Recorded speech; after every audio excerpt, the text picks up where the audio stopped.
Hello नमस्कार दोस्तों, स्वागत है आप सभी का हमारे YouTube channel ROE computer classes पर। और एक बार फिर से मैं आप सभी के सामने हाजिर हूँ एक नई क्लास लेकर।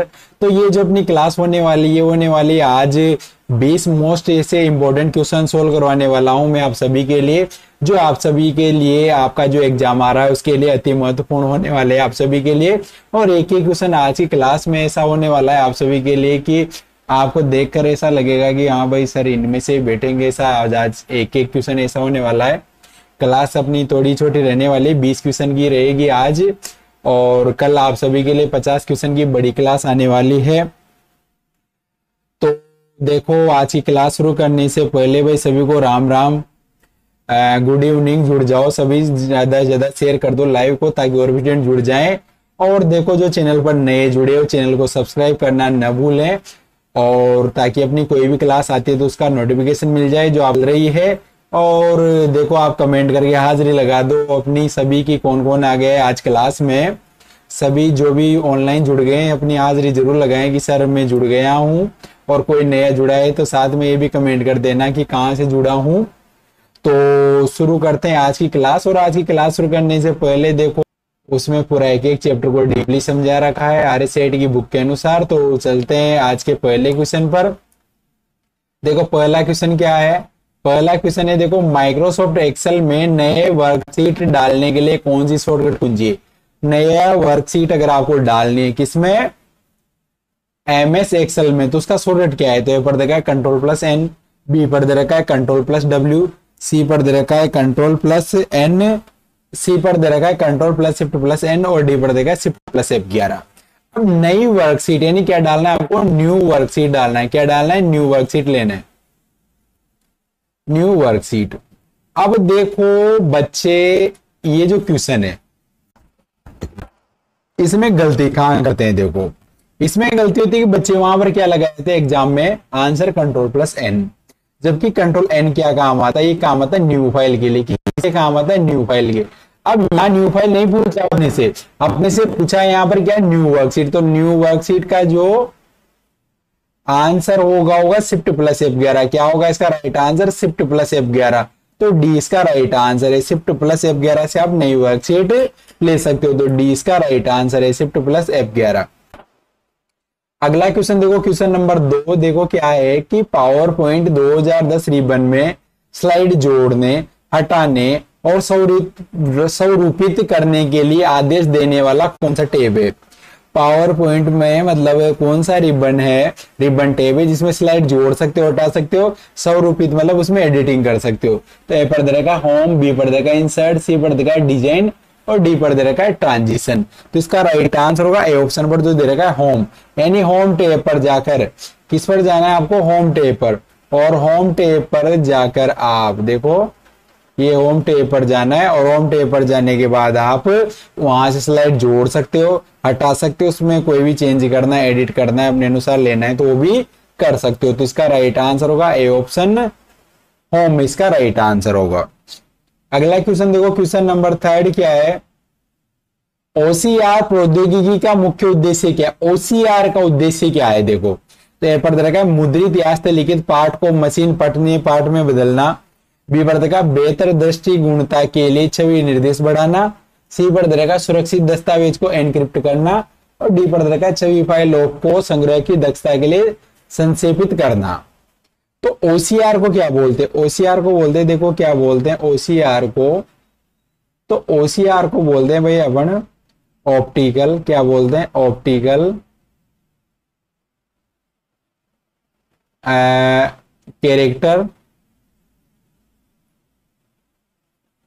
Optical character recognition. क्या होता है, ऑप्टिकल कैरेक्टर रिकॉग्निशन बोलते हैं उसे, ऑप्टिकल कैरेक्टर रिकॉग्निशन बोलते हैं ओसीआर को। अब ओसीआर मशीन क्या काम आती है, देखो ये काम आती है जो दे रखा है ऑप्शन पर, मुद्रित या हस्तलिखित पाठ को मशीन पठनीय पाठ में बदलना। यानी मुद्रित यानी या तो आपने छाप रखा है कोई, या फिर हाथ से लिख रखा है, उस पाठ को वो मशीन क्या करती है, पठनीय रूप में, मतलब उसे आप पढ़ सकते हो, उसमें कन्वर्ट कर देती है। तो इसका राइट आंसर है ए ऑप्शन। ओसीआर का प्रयोग होता है जैसे आपने कोई भी रजिस्टर में इनमें लिख रखा है, अब उनमें ओसीआर मशीन में क्या होता है, वो एकदम मुद्रित टेक्स्ट में कन्वर्ट हो जाता है, डिजिटल रूप में कन्वर्ट कर देता है, उस डाटा को पढ़ने के जैसा आसान बना देता है। ओसीआर, जैसे आजकल बैंकों वगैरह ने भी देखा होगा आपने, ओसीआर मशीन लगी होती है डाटा एंट्री के लिए। इनके लिए आप जैसे उसमें डाटा एंट्री के लिए अपनी डायरी घुसाते हो, उसमें डालते हो, तो वो डाटा की एंट्री करके दे देता है, उसे पहचान कर, तो उसे ओसीआर बोलते हैं। ओसीआर मतलब ओसीआर, ऑप्टिकल कैरेक्टर रिकॉग्निशन बोलते हैं इसे। तो इसका राइट आंसर होने वाला ए ऑप्शन पर जो दे रखा है। अगला क्वेश्चन, क्वेश्चन नंबर 6 देखो, ईपीडीएस प्रणाली में एफपीएस का पुराना, एफपीएस को क्या बोलते हैं? तो ए पर देखा फर्स्ट प्राइज स्कीम, बी पर देखा फाइनेंशियल प्लानिंग सिस्टम, सी पर देखा ए और बी, डी पर देखा फेयर प्राइस शॉप। तो एफपीएस को क्या बोलते हैं? तो एफपीएस को बोलते हैं फेयर प्राइस शॉप। क्या बोलते हैं? Fair price shop. D option पर जो दे रखा है। और फेयर प्राइस शॉप को हिंदी में क्या बोलते हैं? आप सभी ने पढ़ भी रखा होगा, देखो, उचित मूल्य, क्या बोलते हैं फेयर प्राइस को? उचित मूल्य की दुकान। क्या बोलते हैं? उचित मूल्य की दुकान बोलते हैं। भाई आप सभी ने देख रखे होगी, आप कोई जो एपीएल बीपीएल में गेहूं चावल वगैरह मिलते हैं, तो लेने अपन जिस दुकान पे जाते हैं उस दुकान को क्या बोलते हैं? फेयर प्राइस शॉप, एफपीएस, उचित मूल्य की दुकान। आपने देखा होगा वहां लिखा होता है बाहर उचित मूल्य की दुकान, तो फेयर प्राइस शॉप बोलते हैं उसे। अगला क्वेश्चन, क्वेश्चन नंबर 5 देखो क्या है कि माइक्रोसॉफ्ट पावर पॉइंट में चयनित स्लाइड की नकल के लिए कौन सी शॉर्टकट कुंजी है? चयनित स्लाइड की नकल करनी है। किसकी नकल करनी है आपको? पूरी स्लाइड की। अब नकल का मतलब क्या हो गया? नकल का मतलब हो गया डुप्लीकेट। क्या हो गया नकल का मतलब? डुप्लीकेट। क्या हो गया? डुप्लीकेट। तो डुप्लीकेट स्लाइड का क्या होता है शॉर्टकट? तो ए पर देखा है कंट्रोल प्लस डी, बी पर देखा कंट्रोल प्लस ए, सी पर देखा कंट्रोल प्लस सी और डी पर देखा कंट्रोल प्लस वी। तो उसकी सेम नकल करनी है तो उसके लिए फिर कंट्रोल प्लस डी का प्रयोग करेंगे, मतलब डुप्लीकेट स्लाइड जिसे बोलते हैं। तो ए इसका राइट आंसर होने वाला है, देखो कंट्रोल प्लस डी इसका राइट आंसर है, ए ऑप्शन पर जो दे रखा है। अगला क्वेश्चन, क्वेश्चन नंबर 6 देखो क्या है, कंप्यूटर को ऑन करने की प्रक्रिया क्या कहलाती है? कंप्यूटर को ऑन करने की प्रक्रिया क्या कहलाती है? तो ए पर देखा स्टार्टिंग, बी पर देखा टर्निंग ऑन, सी पर देखा हाइबरनेटिंग और डी पर देखा बूटिंग। तो कंप्यूटर को ऑन करने की प्रक्रिया क्या बोलते हैं? बोलते हैं बूटिंग। क्या बोलते हैं भाई? बूटिंग बोलते हैं, BOOTING, बूटिंग बोलते हैं भाई उसे। कंप्यूटर को ऑन करने के यानी चालू करने की प्रक्रिया क्या बोलते हैं? बूटिंग बोलते हैं। तो डी इसका राइट आंसर है। अगला क्वेश्चन देखो, क्वेश्चन नंबर 7, माइक्रोसॉफ्ट एक्सेल में सक्रिय सेल के पूरे स्तंभ को चयन करने के लिए कौन सी शॉर्टकट कुंजी है? तो ए पर देगा control plus space bar, B पर देगा shift plus space bar, C पर देगा control plus shift plus C और डी पर देगा control plus shift plus L. तो देखो सक्रिय सेल के पूरे स्तंभ को, यानी जैसे ये कोई कॉलम है, अब इसमें जैसे ये सेल है अलग अलग, अब जैसे इसमें से ये कॉलम है, अब इसमें से जैसे एक्टिव सेल है कौन सी? जैसे ये वाली एक्टिव सेल है, ये वाली। अब इस एक्टिव सेल वाले पूरे कॉलम को सिलेक्ट करना है आपको। किसे सिलेक्ट करना है? पूरे कॉलम को। तो पूरे कॉलम को सिलेक्ट करने के लिए क्या दबाएंगे? कंट्रोल प्लस स्पेस बार। क्या दबाएंगे? कंट्रोल प्लस स्पेस बार। तो इसका राइट आंसर है ए ऑप्शन पर जो दे रखा है, कंट्रोल प्लस स्पेस बार, ए इसका राइट आंसर है। अब जैसे अगर ये बोलता है कि जो एक्टिव सेल है उसकी अगर पूरी रो को सिलेक्ट करना है, यहां तो क्या बोला है? पूरे स्तंभ को, लेकिन अगर ये पूरी रो को बोलता तो फिर शिफ्ट प्लस स्पेस बार इसका राइट आंसर होता, रो की बोलता थे। लेकिन इसने बोला है कॉलम की, तो फिर कंट्रोल प्लस स्पेस बार होगा। और कंट्रोल प्लस शिफ्ट प्लस ये फॉर्मेट पेंटर का शॉर्टकट होता है। किसका शॉर्टकट होता है? ये फॉर्मेट पेंटर का। किसका शॉर्टकट है? फॉर्मेट पेंटर का। और control plus shift plus L किसका है? ये है फिल्टर का। किसका है? फिल्टर का ये। तो इसका राइट आंसर है ए ऑप्शन। अगला क्वेश्चन देखो, क्वेश्चन नंबर 8 क्या है, पावर पॉइंट 2010 में आपको अपना प्रस्तुति ऑनलाइन प्रसारित करने और दूसरों के साथ एक लिंक साझा करने की अनुमति देने वाली कौन सी सुविधा है? देखो क्वेश्चन कहना क्या चाह रहा है कि पावर पॉइंट 2010 में आपको अपना प्रस्तुति ऑनलाइन प्रसारित करना है। कैसे? आपने जो भी प्रेजेंटेशन बनाया उसे कैसे प्रसारित करना है, आपको कैसे दिखाना है दूसरों को, ऑनलाइन, और दूसरों के साथ एक लिंक साझा करने की अनुमति। तो ऐसा कौन सा तरीका है कि आप अपने जो भी प्रेजेंटेशन उसे ऑनलाइन दूसरों को दिखा सको और उसका लिंक भी शेयर करो, तो वो कौन सी सुविधा है। तो ए पर देगा प्रेजेंटर व्यू, बी पर देगा ब्रॉडकास्ट स्लाइड शो, सी पर देगा ऑनलाइन साझा कीजिए, डी पर देगा वेबिनार इंटीग्रेशन। तो इसका राइट आंसर होगा B option, broadcast slide show. क्या होगा इसका right answer, broadcast slide show. B option इसका राइट आंसर होने वाला है। और ये कौन से टैब में आता है, ये आता है स्लाइड शो वाले टैब में। कौन से टैब में आता है, स्लाइड शो वाले टैब में पाया जाता है ब्रॉडकास्ट, यानी दूर बैठा हुआ श्रोता भी इसे देख सकता है। तो इसका राइट आंसर होगा बी ऑप्शन। अगला क्वेश्चन, क्वेश्चन नंबर 9 देखो क्या है।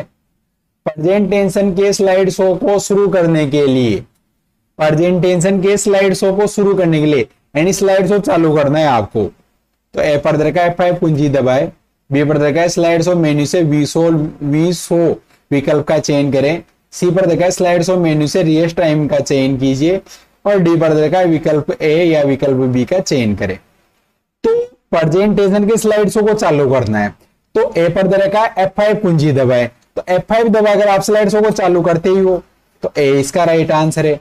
बी पर दरका स्लाइड शो मेन्यू से व्यू शो, तो बी भी इसका राइट है। स्लाइड शो मेन्यू से व्यू शो का ऑप्शन करके भी आप स्लाइड शो चला सकते हो, तो ये भी सही है।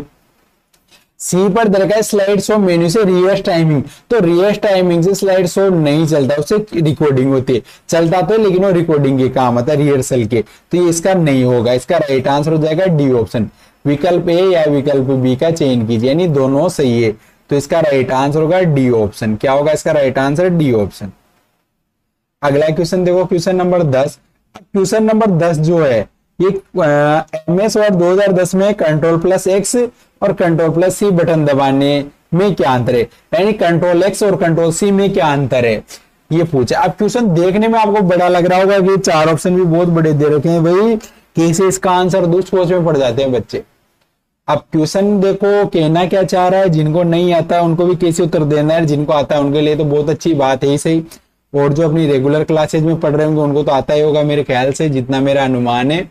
सभी अच्छे स्टूडेंट जुड़े हुए हैं देखो क्लास में, और रेगुलर काफी टाइम से जुड़े हुए स्टूडेंट है, तो उनको तो आना ही चाहिए भाई, और जो नए जुड़े उनको भी आ जाएगा। अब कैसे आंसर देना है, तो देखो Ctrl+X और Ctrl+C बटन दबाने में क्या अंतर है।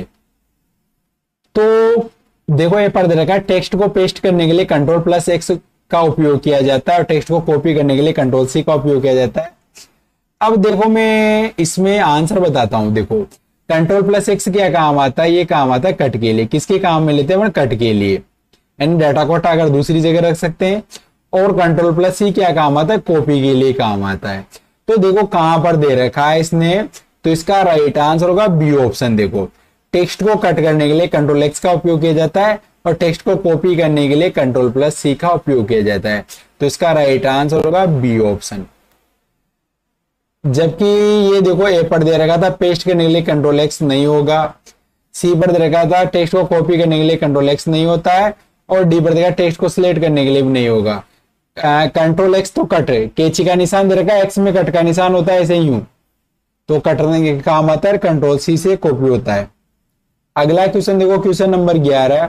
माइक्रोसॉफ्ट एक्सेल में निम्नलिखित में से कौन सी एक विशेषता है जिसका उपयोग स्प्रेडशीट में डेटा पर गणना करने के लिए, यानी डेटा पर गणना करनी है। तो ए पर चार्ट दे रखा है, चार्ट नहीं होगा, फील्ड से भी डेटा कैलकुलेशन नहीं होती, केवल डाटा छांट सकते हो। तो इसका राइट आंसर होगा सी ऑप्शन, फॉर्मूला। फॉर्मूला के द्वारा आप डाटा की कैलकुलेशन कर सकते हो, टेबल में भी नहीं होती है देख सकने का। अगला क्वेश्चन, क्वेश्चन नंबर 12। एक फाइल को सीडी या डीवीडी में कॉपी करने की प्रक्रिया को अक्सर कहा जाता है। सीडी और डीवीडी में फाइल कॉपी करनी है, डेटा कॉपी करना है, तो उस प्रक्रिया क्या बोल देते हैं। पर देखा स्टोरिंग, बी पर देखा बर्निंग, सी पर देखा पेस्टिंग, डी पर देखा असेंबलिंग। तो इसे का राइट आंसर होगा बी ऑप्शन, बर्निंग। क्या बोलते हैं इसे, बर्निंग। तो 20 का राइट आंसर है। अगला क्वेश्चन, क्वेश्चन नंबर 13। देखो क्या कहना चाह रहा है कि MS वर्ड 2010 में सबसे नीचे की क्षैतिज पट्टी, क्षैतिज मतलब हॉरिजॉन्टल पट्टी, जिसमें पृष्ठ संख्या, शब्द गणना आदि जैसे विकल्प है, तो उसे क्या बोलते हैं। तो ए पर देखा टाइटल बार, बी पर देखा स्टेटस बार, सी पर देखा बोर्ड बार, डी पर देखा हेडिंग बार। तो बोर्ड बार नहीं होता है, हेडिंग बार भी नहीं होता है, लेकिन टाइटल बार होता है, सबसे ऊपर होता है। तो ये तो नहीं होगा। सर इसका राइट आंसर होगा बी ऑप्शन स्टेटस बार। तो स्टेटस बार नीचे एक पट्टी आती है व्हाइट सी और इसमें लिखा होता है 10 ऑफ 25, यानी 25 पेज में से मैं 10वें पेज पर हूं, तो ये दिखता है, पेज नंबर दिख जाते हैं आपको यहाँ पर। इसके अलावा इस फाइल के अंदर कितने वर्ड लिखे हुए हैं, जैसे मालूम ही नहीं लिख दिया यहाँ पर ये से, तो 1050 जैसे जो भी था ये, यानी इसे सबसे नीचे की क्षैतिज पट्टी जिसमें पृष्ठ संख्या और शब्द गणना होती है, तो क्या बोलते हैं स्टेटस बार, जहां पर फाइल के आंकड़े दिखते हैं। इसका राइट आंसर बी ऑप्शन। अगला क्वेश्चन, क्वेश्चन नंबर 14, निम्न में से कौन सी मेमोरी अस्थिर प्रकृति की यानी वोलेटाइल जिसमें डाटा सेव नहीं होता है। वोलेटाइल मेमोरी किसे बोलते हैं, जिसमें डाटा सेव नहीं होता है, वोलेटाइल। तो ए पर देगा ईपी रोम, बी पर देगा पी रोम, सी पर देगा रैम और डी पर देगा रोम। तो इसका राइट आंसर होगा C option RAM. RAM non volatile ROM sorry RAM जो है वो वोलेटाइल होती है, मतलब इसमें डाटा सेव नहीं होता है, तो इसका राइट आंसर होगा सी ऑप्शन रैम। जबकि पी रोम, ईपी रोम और रोम ये नॉन वोलेटाइल होती है, इसमें डाटा सेव हो जाता है। अगला क्वेश्चन देखो, क्वेश्चन नंबर 15 मिलान वाला है, मिलाना है। 3 ऑप्शन दे रखे, इनको मिलाना है। तो एमएस वर्ड 2010 दे रखा है, तो एमएस वर्ड किससे संबंधित है भाई, दस्तावेज। क्या बनते हैं इसमें, डॉक्यूमेंट, तो आर हो जाएगा। एमएस एक्सेल 2010 इसमें क्या बनती है, सीट, तो इसका क्यों हो जाएगा। और पावर पॉइंट किससे संबंधित है, स्लाइड से, तो इसका पी। तो आर क्यू पी, देखो आर क्यू पी, तो इसका राइट आंसर होगा सी ऑप्शन। फर्स्ट पर आर, सेकंड पर क्यू, थर्ड पर पी, तो इसका राइट आंसर होगा सी ऑप्शन। अगला क्वेश्चन, क्वेश्चन नंबर 16 देखो, बेद इजी है, हॉटस्पॉट इंटरनेट कनेक्टिविटी के लिए किस कनेक्टिविटी की आवश्यकता है। तो ए पर देगा वाईफाई, बी पर देगा इंडक्शन, सी पर देगा इंफ्रारेड, डी पर देगा ये सभी। तो इसका राइट आंसर होगा ए ऑप्शन, वाईफाई की जरूरत पड़ती है, तो इसका राइट आंसर होगा ए ऑप्शन। अगला क्वेश्चन, क्वेश्चन नंबर 17, ई मित्र पोर्टल के माध्यम से निम्नलिखित में से कौन से दस्तावेज के लिए आवेदन किया जा सकता है। तो ए पर देगा आधार कार्ड, तो कर सकते हैं आवेदन। बी पर देगा ड्राइविंग लाइसेंस के लिए भी कर सकते हैं, सी पर देगा मतदाता पहचान पत्र इसके लिए भी कर सकते हैं, तो राइट आंसर होगा डी ऑप्शन, यानी ई मित्र से इन तीनों के लिए आवेदन कर सकते हो, तो डी इसका राइट आंसर ये सभी। अगला क्वेश्चन देखो, एक आउटपुट डिवाइस, तो आउटपुट डिवाइस देखो इसका राइट आंसर ए ऑप्शन पर प्लॉटर। प्लॉटर आउटपुट का डिवाइस होता है, इक्वालिटी प्रिंट के लिए काम आता है। सुपर कंप्यूटर भी नहीं होगा, सिस्टम एप्लीकेशन भी नहीं होंगे, पाम टॉम भी नहीं होगा। अगला क्वेश्चन देखो, क्वेश्चन नंबर 19, ओटीपी का उपयोग सुरक्षित ऑनलाइन लेन देन के लिए अतिरिक्त सुरक्षा सुविधाओं में से एक के रूप में किया जाता है। ओटीपी का पूर्ण रूप, अब देखो क्वेश्चन इतना बड़ा दे रखा है, लेकिन पूछा क्या है, ओटीपी फुल फॉर्म। तो ओटीपी को क्या बोलते हैं भाई, वन टाइम पासवर्ड, क्या बोलते हैं, वन टाइम पासवर्ड। इसका राइट आंसर होगा सी ऑप्शन। अगला एंड लास्ट क्वेश्चन देखो, बेहद इजी क्वेश्चन है लेकिन ध्यान देने वाला है। क्या माइक्रोसॉफ्ट एक्सेल में फाइंड एंड रिप्लेस संवाद बॉक्स खोलने के लिए शॉर्टकट कुंजी है, यानी माइक्रोसॉफ्ट एक्सेल में फाइंड एंड रिप्लेस का ऑप्शन खोलना है, तो उसकी शॉर्टकट कुंजी क्या है। तो ए पर देगा कंट्रोल+F, बी पर देगा कंट्रोल+H, सी पर देगा कंट्रोल+O और डी पर देगा कंट्रोल+R। तो फाइंड और रिप्लेस का अगर आपको ऑप्शन खोलना है तो उसका क्या आंसर होगा। तो अब बहुत सारे बच्चे इसमें क्या गलती करते हो, कंट्रोल+F लगाए थे। अब कंट्रोल+F का फाइंड का तो होता है, किसका होता है, फाइंड का। अगर ओनली क्वेश्चन में अपन से क्या पूछता है, फाइंड, तो अपन क्या लगाते, फिर कंट्रोल+F लगा देते।